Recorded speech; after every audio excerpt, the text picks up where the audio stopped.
சட்டசபை தேர்தல் பிரச்சாரத்திற்காக புதுச்சேரி வந்துள்ள பிரதமர் மோடி அஜந்தா சிக்னல் சந்திப்பில் இருந்து அண்ணா சாலை வரை ரோட் ஷோ மேற்கொண்டார். பிரதமர் மோடியுடன் ரோட் ஷோவில் புதுச்சேரி முதல்வர் ரங்கசாமியும் உள்துறை அமைச்சர் நமச்சிவாயமும் பங்கேற்றனர். பாரதிய ஜனதா போட்டியிடும் 27 தொகுதிகளுக்கான வேட்பாளர்கள் பட்டியல் வெளியானது. சாத்தூரில் நயனா நாகேந்திரன், மயிலாப்பூரில் தமிழிசை, கோவை வடக்கில் வானதி, அவினாசியில் எல் முருகன் உள்ளிட்டோர் போட்டியிடுகின்றனர். சட்டசபை தேர்தலுக்கான பாரதிய ஜனதா வேட்பாளர் பட்டியல் வெளியானது. அதில் முன்னாள் தலைவர் அண்ணாமலை பெயர் இடம்பெறவில்லை. 27 தொகுதிகளிலும் வெற்றி பெறுவோம்.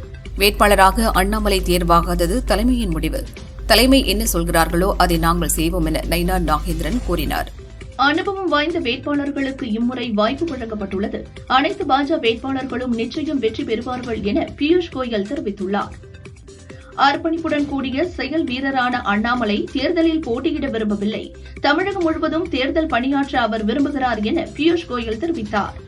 தமிழக சட்டசபை தேர்தலில் வேட்பாளர்களாக அறிவிக்கப்பட்ட அனைவருக்கும் எனது மனமார்ந்த வாழ்த்துக்கள். ஒரு தொண்டனாக வரும் தேர்தலில் 210 இடங்களை வெல்ல வேண்டும் என்ற நோக்கத்தில் தேசிய ஜனநாயக கூட்டணியின் வேட்பாளர்கள் அனைவருக்கும் தோளோடு தோள் நின்று பிரச்சாரம் செய்வேன் என அண்ணாமலை கூறியுள்ளார். காங்கிரஸ் போட்டியிட உள்ள 28 தொகுதிகளில் 27 தொகுதிகளுக்கான வேட்பாளர்கள் பட்டியல் வெளியிடப்பட்டுள்ளது. மேலூர் தொகுதிக்கு மட்டும் வேட்பாளர் அறிவிக்கப்படவில்லை. தமிழக சட்டசபை தேர்தலில் 12 எம்எல்ஏக்களுக்கு காங்கிரஸ் மீண்டும் வாய்ப்பு வழங்கியுள்ளது. அக்கட்சி மாநில தலைவர் செல்வ பெருந்தகை ஸ்ரீபெரும்புதூர் தொகுதியில் மீண்டும் போட்டியிடுகிறார். தமிழகம் முழுவதும் களப்பணியாற்றி மக்களின் நம்பிக்கையை ஓட்டுகளாக உறுதி செய்து வரும் செயல் வீரர்களுடன் உரையாடி ஊக்கப்படுத்தியதாக முதல்வர் ஸ்டாலின் தெரிவித்துள்ளார். ஓய்வின்றி உழைக்கும் அவர்களுக்கு எனது பாராட்டுகள் என்றார். புதுச்சேரியில் பிரதமர் மோடி பிரச்சாரத்தை முன்னிட்டு 5 அடுக்கு பாதுகாப்பு போடப்பட்டுள்ளது. ட்ரோன்கள் பறக்கவும் தடை விதிக்கப்பட்டுள்ளது. முதல்வர் ரங்கசாமி அமைச்சர் நமச்சிவாயத்துடன் சாலை வலம் செல்ல உள்ளார். ரூபாய் 8000 கூப்பன் கொடுத்தால் இழந்தது மீண்டும் கிடைத்துவிடுமா என சீமான் கேட்டார். வாக்குக்கு காசு கொடுப்பவர்கள் எப்படி நாட்டை ஆழ்வார்கள்? நம் வரியை பிடுங்கி இலவசம் கொடுக்கிறார்கள் என குற்றம் சாட்டினார். தமிழக சட்டசபை தேர்தலை முன்னிட்டு பாமக தலைவர் அன்புமணி திருப்போரூரில் தேர்தல் பிரச்சாரத்தை தொடங்கினார். திருப்போரூர் முருகன் கோவிலில் தரிசனம் செய்த பின் அம்பேத்கர் சிலை அருகே வேட்பாளர் பாலுவை ஆதரித்து பிரச்சாரத்தை தொடங்கியுள்ளார். கோவையில் மக்களை அச்சத்தில் ஆழ்த்தியுள்ள சிறுத்தையை பிடித்து மக்களின் உயிர் பாதுகாப்பை உறுதி செய்ய வேண்டும். தேர்தலுக்காக மக்களை பலிகட ஆக்காதீர்கள் என அண்ணாமலை வீடியோ வெளியிட்டு வலியுறுத்தியுள்ளார். தாவேக குறைந்தது 234 தொகுதிகளில் 200 தொகுதிகளில் வெற்றி பெறும் என செங்கோட்டையன் கூறியுள்ளார். நாடு செழிக்க, மக்கள் செழிக்க, எல்லோரும் எல்லாம் பெறுவதற்கு எல்லா வகையிலும் விஜய் உதவியாக இருப்பார் என்றார். முதல்வரின் குடும்பமே வந்தாலும் தாவேகா வெற்றி பெறும் என ஆது அர்ஜுனா தெரிவித்தார். தேர்தலில் தீயசக்தி திமுகவை வீழ்த்தி தாவேகா மாபெரும் வெற்றி பெறும் என்றார். தேர்தலுக்கு பின் ஹிந்தி கற்றுக்கொண்டு ஏதாவது ஒரு மாநிலத்திற்கு எடப்பாடி பழனிசாமி கவர்னராக சென்று விடுவார். கவர்னர் வாய்ப்பை அமித்ஷா உங்களுக்கு தருவார். உங்களுக்கு பிடித்த மாநிலத்தை தேர்வு செய்து வைத்துக் கொள்ளுங்கள் என கனிமொழி எம்பி தெரிவித்துள்ளார். திண்டுக்கல் நத்தம் தொகுதியில் போட்டியிடும் திமுக கூட்டணியில் உள்ள தமிழர் தேசம் கட்சி செல்வகுமார் RSS பொறுப்பில் இருப்பதால் அவரை மாற்ற ஸ்டாலினிடம் முஸ்லிம் அமைப்புகள் அண்ணா அறிவாலயத்தில் சந்தித்து கோரிக்கை விடுத்துள்ளனர். தேர்தல் நடைபெறும் 5 மாநிலங்களிலும் ஓட்டுப்பதிவு நாளன்று ஊதியத்துடன் விடுமுறை கொடுக்க வேண்டும். இதை மீறும் தனியார் நிறுவனங்கள் மீது கடும் நடவடிக்கை எடுக்கப்படும் என தேர்தல் ஆணையம் எச்சரிக்கை விடுத்துள்ளது. பிரதமர் மோடி தேர்தல் பிரச்சாரத்தில் ஈடுபட வருகிற 15ஆம் தேதி குமரி மாவட்டத்திற்கு வரவுள்ளார். கன்னியாகுமரி, நெல்லை, தூத்துக்குடி மற்றும் தென்காசி மாவட்டங்களில் போட்டியிடும் தேஜா கூட்டணி வேட்பாளர்களை ஆதரித்து பிரச்சாரம் செய்கிறார். தம்பி ராமையாவின் கதையை அவரது மகன் நடிகர் உமாபதி இயக்கியுள்ள படம் TN 2026. நட்டி நட்ராஜ், MS பாஸ்கர், தம்பி ராமையா உள்ளிட்டோர் நடித்துள்ளனர். இதன் டீசர் வெளியாகியுள்ளது. முன்னணி நடிகரான நட்டி சினிமாவை விட்டு அரசியலுக்கு வருவது மாதிரியான கதை. டீசரில் வரும் காட்சிகள், வசனங்கள், நட்டியின் கேரக்டர், தோற்றம் உள்ளிட்ட பல விஷயங்கள் நடிகர் விஜயை பிரதிபலிப்பதாக உள்ளது. படம் ஏப்ரல் 17 ரிலீஸ் ஆகிறது. 2007 நான் துணை கேப்டனாக செயல்பட்ட போது திடீரென எங்கிருந்தோ வந்த MS தோனி இந்திய அணியின் கேப்டனாக நியமிக்கப்பட்டார் என முன்னாள் கிரிக்கெட் வீரர் யுவராஜ் சிங் தெரிவித்துள்ளார். விளவங்கோடு தொகுதி மக்களின் விருப்பத்திற்கேற்பதான் பாரதிய ஜனதா வேட்பாளராக போட்டியிடுகிறேன். எனக்கு மக்கள்தான் முக்கியம். பதவி என்பது 2ஆம் பட்சம்தான் என அத்தொகுதியில் போட்டியிடும் விஜயதரணி தெரிவித்தார். நாங்கள் கூட்டணியில் சேர்ந்திருந்தால் 2 தொகுதியில் மட்டுமே வெற்றி வாய்ப்பு இருந்திருக்கும். தனித்து போட்டியிடுவதால் 10 - 15 தொகுதிகளில் வெற்றி வாய்ப்பு இருக்கிறது என கிருஷ்ணசாமி தெரிவித்தார். ஒவ்வொரு தலைவரின் கடின உழைப்பிற்கும் பாரதிய ஜனதா உரிய மரியாதையை அளிக்கிறது. அதேபோல அண்ணாமலைக்கும் நிச்சயமாக உரிய பொறுப்பு வழங்கப்படும் என தமிழிசை கூறியுள்ளார். தமிழகத்தில் ஸ்டாலின், உதயநிதி, சபரீசன், துர்கா என்ற 4 அதிகார மையங்கள் உள்ளன. தமிழகம் தலைகுனிய இந்த 4 அதிகார மையங்கள் தான் காரணம் என திருப்பத்தூர் பிரச்சாரத்தில் பழனிசாமி குற்றம் சாட்டினார். 2021 சட்டசபை தேர்தலில் கமல்ஹாசன் போட்டியிட்ட போதும் கோவை தெற்கு தொகுதி மக்கள் என்னை வெற்றி பெறச் செய்தார்கள். அதுபோல இந்த முறை கோவை வடக்கு தொகுதியில் வெல்வோம், தீய சக்தி திமுகவிடமிருந்து தமிழகத்தை மீட்போம் என வானதி சீனிவாசன் தெரிவித்துள்ளார். ஒரு வாரத்திற்கு முன் காங்கிரஸில் இணைந்த பாமக கௌரவ தலைவர் GK மணியின் மகன் தமிழ்குமரன் பென்னாகரம் தொகுதியில் காங்கிரஸ் சார்பில் போட்டியிடுகிறார். வேட்பாளர்களை பாஜக தலைமைதான் தேர்வு செய்கிறது, யாருக்கும் பாரபட்சம் காட்டுவதில்லை என தமிழிசை தெரிவித்தார். சட்டசபை தேர்தலில் போட்டியிடும் அனைத்து காங்கிரஸ் வேட்பாளர்களுக்கும் செல்வ பெருந்தகை வாழ்த்து தெரிவித்துள்ளார். நமது வெற்றி தமிழகத்தின் சுயாட்சிக்கும் முன்னேற்றத்திற்கும் வளர்ச்சிக்கும் புதிய பாதையை உருவாக்கட்டும் என்றார். திருமாறனின் தென்னிந்திய பார்வர்ட் பிளாக் கட்சிக்கு ஒரு சீட்டை பாஜக ஒதுக்கியுள்ளது. சிவகங்கை மாவட்டம் திருப்பத்தூர் தொகுதியில் திருமாறன் போட்டியிடுவார் என அறிவிக்கப்பட்டுள்ளது. பாஜக தங்களுக்கு ஒரு சீட் வழங்கும் என புதிய நீதி கட்சி தலைவர் AC சண்முகம் எதிர்பார்த்து காத்திருந்த நிலையில் அக்கட்சிக்கு எந்த இடத்தையும் ஒதுக்காமல் பாஜக தனது வேட்பாளர் பட்டியலை வெளியிட்டது புதிய நீதி கட்சிக்கு அதிர்ச்சியை ஏற்படுத்தியுள்ளது. ஓசூரில் போட்டியிடும் திமுக வேட்பாளர் SA சத்யாவுக்கு சிவசேனா UPT கட்சி ஆதரவு தெரிவித்துள்ளது. அங்கு நடந்த மதசார்பற்ற முற்போக்கு கூட்டணி தேர்தல் அலுவலகம் திறப்பு விழாவில் 300க்கும் மேற்பட்ட சிவசேனா UPT கட்சியினர் திமுக வேட்பாளர் SA சத்யாவை நேரில் சந்தித்து தங்களது ஆதரவை தெரிவித்துள்ளனர். சிறுபான்மை மக்களுக்கு திமுக ஆட்சியில் பாதுகாப்பு இல்லை, வாக்குகளை பெற சிறுபான்மை மக்களை ஆசை வார்த்தை கூறி ஸ்டாலின் ஏமாற்றுகிறார் என திருப்பத்தூர் பிரச்சாரத்தில் பழனிசாமி தெரிவித்தார். விஜய் அதிமுக வாக்குகளை தான் பிரிப்பார், சில இடங்களில் 3ஆம் இடத்திற்கு அதிமுக செல்லும் என துரை வைகோ தெரிவித்தார். வரும் தேர்தலில் தாவேகா எங்களுக்கு ஒரு பொருட்டல்ல, அது பாஜகவின் பி டீம் என்று அமைச்சர் ராஜேந்திரன் விமர்சித்துள்ளார். கல்வி, மருத்துவம், நீர் இதையெல்லாம் மக்களுக்கு கொடுக்க வேண்டியது ஒரு அரசின் முதன்மையான கடமை. அதையெல்லாம் தனியாருக்கு கொடுத்த நீங்கள் ஏன் டாஸ்மாகை மட்டும் கொடுக்கவில்லை என தாராபுரத்தில் நடந்த பிரச்சாரத்தில் சீமான் கேள்வி எழுப்பினார். தமிழக தேர்தலில் போட்டியிட 5 பெண்களுக்கு பாரதிய ஜனதா வாய்ப்பு அளித்துள்ளது. மொடக்குறிச்சி சிட்டிங் MLA சரஸ்வதி மீண்டும் போட்டியிட இந்த முறை வாய்ப்பு மறுக்கப்பட்டுள்ளது. காங்கிரஸில் இருந்து விலகி பாரதிய ஜனதா கட்சியில் இணைந்த விஜயதரணிக்கு நீண்ட காத்திருப்புக்கு பிறகு விளவங்கோடு தொகுதியை பாரதிய ஜனதா ஒதுக்கியுள்ளது. பாரதிய ஜனதா வேட்பாளர்கள் பட்டியல் வெளியிடப்பட்ட நிலையில் மதுரை தெற்கில் ராமசீனிவாசன், மானாமதுரையில் பாலகணபதியும், விளவங்கோட்டில் விஜயதரணியும், தஞ்சையில் முருகானந்தமும் களமாடவிருக்கின்றனர். திருவண்ணாமலை வந்தவாசியில் பாமகவின் கொடி ராமதாஸ் தரப்பினர் பயன்படுத்தி பிரச்சாரம் செய்வதற்கு அன்புமணி தரப்பினர் எதிர்ப்பு தெரிவித்தனர். இதனால் ராமதாஸ், அன்புமணி தரப்பினரிடையே கடும் வாக்குவாதம் ஏற்பட்டது. கோவை கருமத்தம்பட்டி நகராட்சி துணைத் தலைவர் யுவராஜ் காங்கிரஸ் கட்சியிலிருந்து விலகி அதிமுகவில் இணைந்துள்ளார். அவரது விலகல் இண்டி கூட்டணிக்கு பெரும் பின்னடைவாக கருதப்படுகிறது. தேர்தல் விதிகளை மீறியதாக நாம் தமிழர் கட்சி தலைமை ஒருங்கிணைப்பாளர் சீமான் மீது வடக்கு காவல் நிலைய போலீசார் வழக்கு பதிவு செய்துள்ளனர். திருப்பூரில் நேற்றிரவு 10 மணியை தாண்டி பிரச்சாரம் செய்ததாக அவர் மீது வழக்கு பதியப்பட்டுள்ளது. பழனிசாமி மாறி மாறி பேசுகிறார். தவறு செய்துவிட்டேன் என பாரதிய ஜனதா கூட்டணியில் இருந்து வெளியே வந்த பழனிசாமி மீண்டும் கூட்டணியில் சேர்ந்துள்ளார் என திண்டுக்கல் பிரச்சாரத்தில் கனிமொழி தெரிவித்தார். முன்னாள் MLA சோளிங்கர் பார்த்திபன் அமமுகவில் இருந்து விலகி திமுகவில் இணைந்தார். 2016 அதிமுகவில் MLA-வாக தேர்ந்தெடுக்கப்பட்டு பின் தினகரனின் அமமுகவில் இணைந்தார். திருச்சி DGP-யாக இருந்தபோது வருண்குமார் தொடர்ந்த வழக்கில் நாம் தமிழர் கட்சி ஒருங்கிணைப்பாளர் சீமானுக்கு நோட்டீஸ் அனுப்ப சுப்ரீம் கோர்ட் உத்தரவிட்டுள்ளது. புனித வெள்ளியை முன்னிட்டு தூத்துக்குடி பனிமய மாதா கோயிலில் நடைபெற்ற சிலுவை பாதை பவனியில் ஏராளமான மக்கள் கலந்து கொண்டனர். சட்டசபை தேர்தலில் போட்டியிடப் போவதில்லை என கமல் அறிவித்த நிலையில் தேர்தலில் போட்டியிட வாய்ப்பு கிடைக்கும் என்று நம்பி விருப்ப மனு கொடுத்த கமலின் மக்கள் நீதி மய்யம் கட்சியினர் இப்போது விண்ணப்ப கட்டணத்தை திரும்ப கேட்பதாக கூறப்படுகிறது. விருதுநகர் தொகுதியில் போட்டியிடும் விஜய பிரபாகரன் விருதுநகர் மாரியம்மன் கோயில் பங்குனி விழாவில் கலந்து கொண்டு சுவாமி தரிசனம் செய்து பிரச்சாரத்தை துவக்கினார்.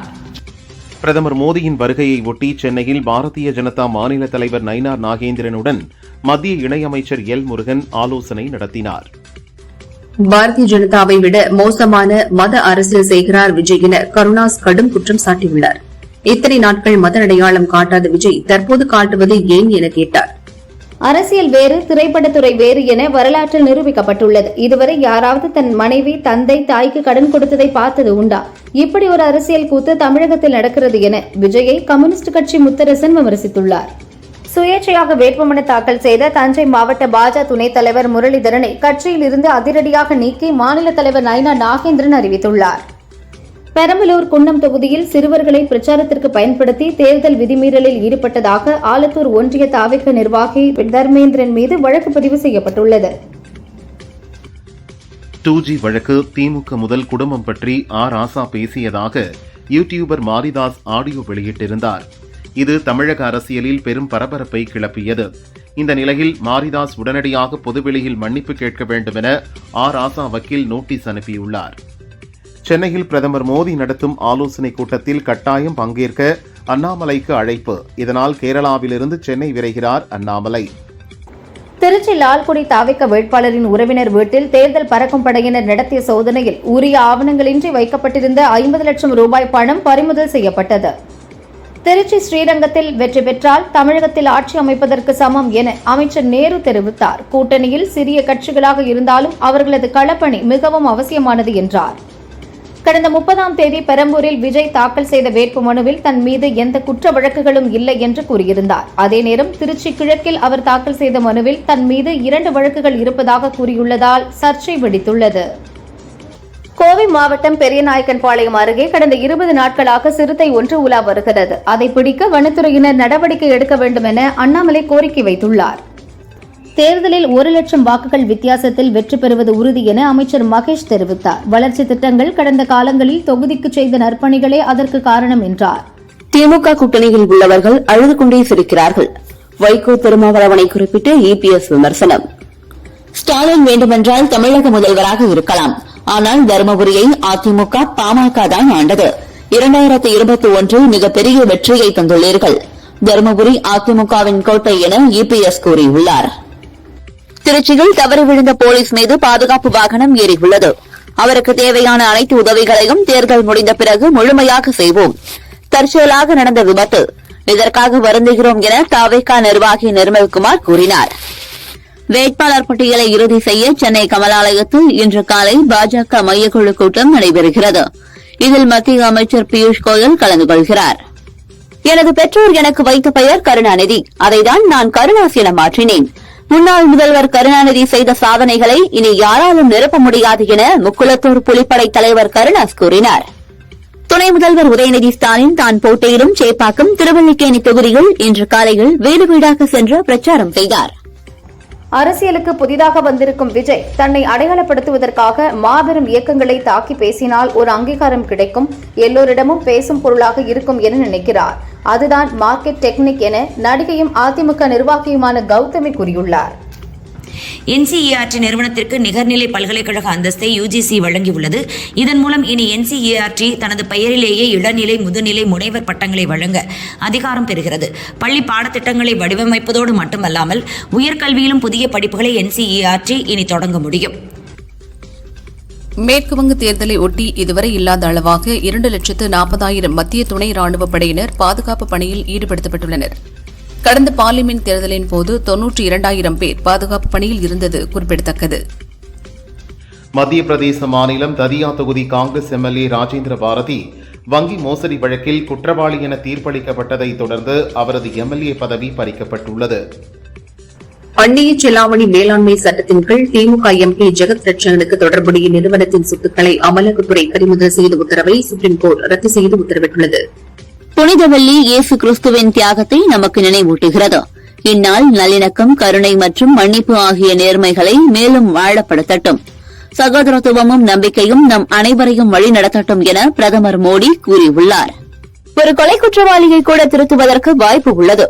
ஆனால் சைபர் குற்றவாளிகளை திருத்துவது கடினம் என சுப்ரீம் கோர்ட் தலைமை நீதிபதி சூரியகாந்த் கருத்து தெரிவித்துள்ளார்.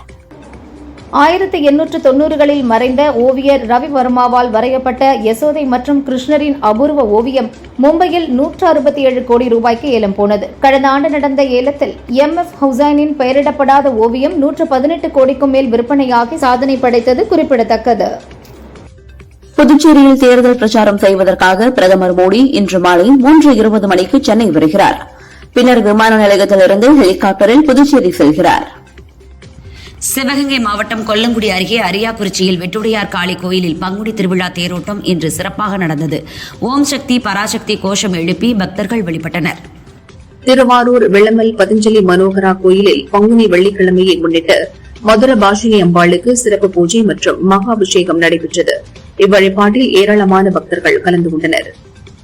சிவகங்கை மாவட்டம் கண்ணமங்கலப்பட்டி பட்டத்தரசியம்மன் கோயில் பங்குனி பொங்கல் விழாவில் 500க்கும் மேற்பட்ட பக்தர்கள் பால் குடம் எடுத்து வந்து அம்மனுக்கு அபிஷேகம் செய்தனர். புதுச்சேரி சட்டசபை தேர்தலை முன்னிட்டு காரைக்காலில் 85 வயதுக்கு மேற்பட்ட முதியவர்கள் மற்றும் மாற்றுத்திறனாளிகளுக்கான தபால் வாக்கு சேகரிக்கும் பணிகள் இன்று தொடங்கி 3 நாட்கள் நடைபெற்று வருகிறது. உதகை பைக்காரா ஏரியில் 40 ஆண்டுகளாக பயன்படுத்தப்பட்ட டீசல் பெட்ரோல் படகு என்ஜின்களுக்கு மாற்றாக மின்சார என்ஜின்கள் சோதனை ஓட்டம் நடத்தப்பட்டது. 10 கியர்களுடன் 2 மணி நேரத்திற்கு ஒருமுறை பேட்டரிகளை சார்ஜ் செய்யும் வகையில் என்ஜின்கள் வடிவமைக்கப்பட்டுள்ளது. தமிழகம், புதுச்சேரி மற்றும் காரைக்காலில் வரும் 9ஆம் தேதி வரை லேசானது முதல் மிதமான மழை பெய்யக்கூடும் என சென்னை வானிலை மையம் தெரிவித்துள்ளது. பாம்பன் தெற்கு கடல் பகுதியில் திடீரென 400 மீட்டருக்கு மேல் கடல் உள்வாங்கியது. இதனால் 40க்கும் மேற்பட்ட நாட்டு படகுகள் தரை தட்டி நின்றன. சிப்பி, நட்சத்திர மீன் உள்ளிட்டவை வெளியே தெரிந்தன.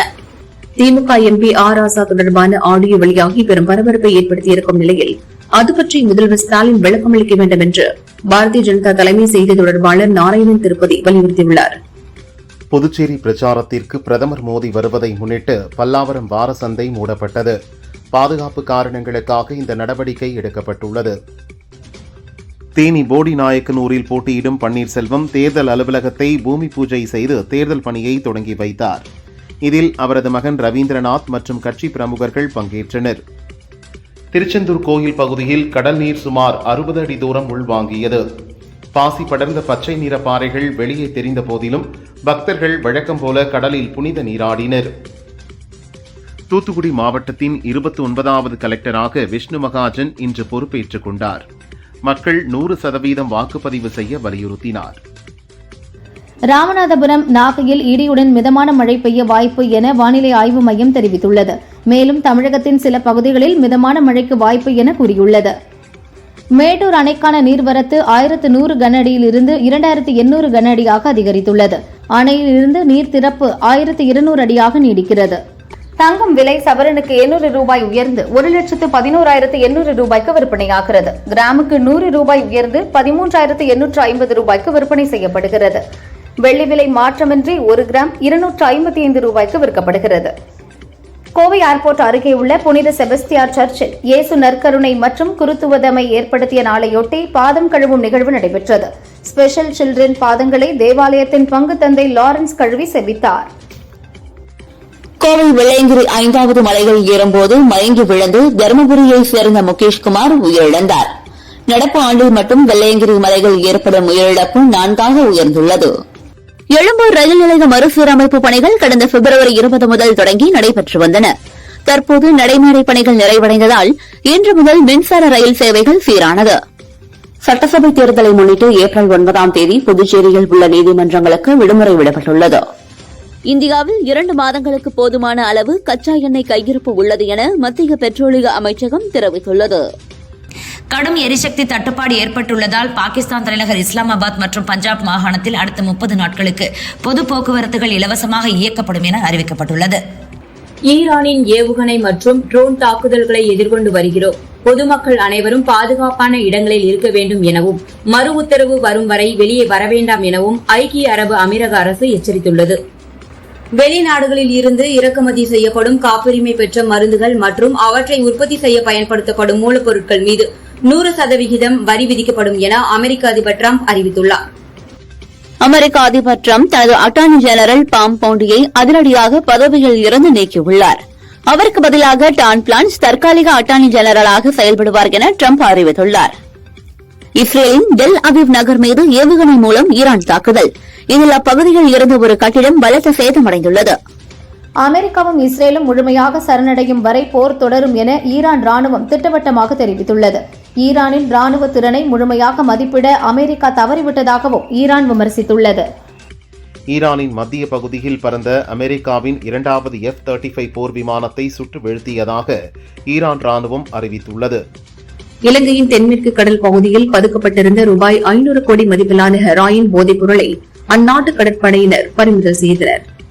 இந்திய கிரிக்கெட் அணியின் முன்னாள் கேப்டன் சௌரவ் கங்குலியின் வாழ்க்கை வரலாறு ஹிந்தியில் தாதா என்ற பெயரில் படமாகிறது.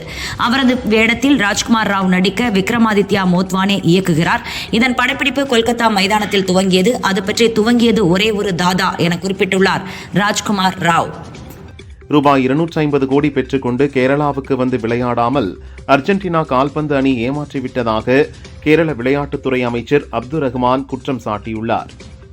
நவீன தொழில்நுட்பத்தில் ஏஐயின் தாக்கம் பற்றி நடிகை கிருத்தி ஷெட்டி கூறியதாவது, எது உண்மை பொய் என கண்டுபிடிக்க முடியாத அளவுக்கு வலைதளங்களில் ஏஐ ஆக்கிரமித்து கவலை தருகிறது. சமீபத்தில் ஒரு ஆணுடன் நான் நெருக்கமாக இருப்பது போன்று போலி போட்டோ வெளியானது. இதை பார்த்து என் அம்மாவே யார் அந்த பையன் என கேட்டார். பின்னர் அவருக்கு நான் விளக்கினேன். பிரபலங்களுக்கு இப்படி என்றால் சாதாரண பெண்களின் பாதுகாப்பு என்னவாகும், இதை எப்படி கட்டுப்படுத்துவது என தெரிவித்துள்ளார். புச்சிபாபு சனா இயக்கத்தில் ராம் சரண், ஜான்வி கபூர் நடித்துள்ள தெலுங்கு படம் பெத்தி தமிழ் உள்ளிட்ட பிற மொழிகளிலும் ரிலீஸ் ஆகிறது. கடந்த மாதமே வெளியாக வேண்டிய படம் ஏப்ரல் 30க்கு தள்ளி வைக்கப்பட்டுள்ளது. இந்த தேதியிலும் படம் வெளியாகாது என தகவல் வந்தது. இது பற்றி ராம் சரண் கூறுகையில், பெத்தி படத்தின் ரிலீஸ் தேதி எந்த விதத்திலும் தாமதமாகாது, ரிலீஸ் பணிகளை கவனியுங்கள் என தெரிவித்துள்ளார். தமிழ் தெலுங்கில் முன்னணி இசையமைப்பாளராக வலம் வந்தவர் மணி சர்மா சென்னை லவ் ஸ்டோரி படம் மூலம் தமிழில் ரீ என்ட்ரி தருகிறார். இவர் கூறுகையில், இந்த படத்தின் கதையை இயக்குனர் சாய் ராஜேஷ் என் வீடு தேடி வந்து சொன்னபோது எதற்காக நம்மிடம் சொல்கிறார் என நினைத்தேன். நான் இசையமைக்கணும் என்றார். எனது ஹார்மோனியம் எங்கு இருக்கிறது என்று கூட எனக்கு தெரியாது என்றேன். அவரே ஹார்மோனியத்தை தேடிக்கொண்டு வந்து தந்தார். ஒரு டியூன் போட்டதும் என்னுள் இசை உள்ளது, மறக்கவில்லை என்பதை உணர்ந்தேன் என்றார். தமிழில் பாக்கெட் நாவல் படத்தில் நடிக்கும் நடிகை மாளவிகா மோகனன் வெளியிட்ட பதிவில், கலவையான மாதமாக மார்ச் மாதம் இருந்தது. இதில் ஹைலைட்டான விஷயம் தியாகராஜன் குமாரராஜ இயக்கத்தில் இந்த படப்பிடிப்பில் பங்கேற்றதுதான். இம்மாதம் பெரும் பகுதி சென்னை படப்பிடிப்பில் செலவிட்டேன்.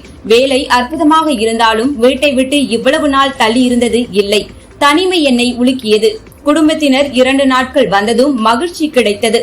கோவில்கள், உள்ளூர் உணவுகள் என பொழுது கழிந்தது. என் பாட்டியும் வந்தது கூடுதல் மகிழ்ச்சி என குறிப்பிட்டுள்ளார். மனசாட்சி இல்லைனா நீங்க எப்படி மக்கள் தலைவனா மாற முடியும் விஜய்? உழைப்பை முதல்ல மதிங்க, கற்றுக்கொள்ளுங்கள். உங்க கவர்ச்சி மட்டும் மக்களுக்கான அரசியல் இல்லை. இனிமேலும் வீரவசனம் மட்டும் பேசாம ஒழுங்கா உங்க கட்சியோட கொள்கை திட்டம் என்ன என்று எல்லா இடங்களிலும் பேசுங்கள் என இயக்குநர் சேரன் விஜயை கடுமையாக சாடியுள்ளார்.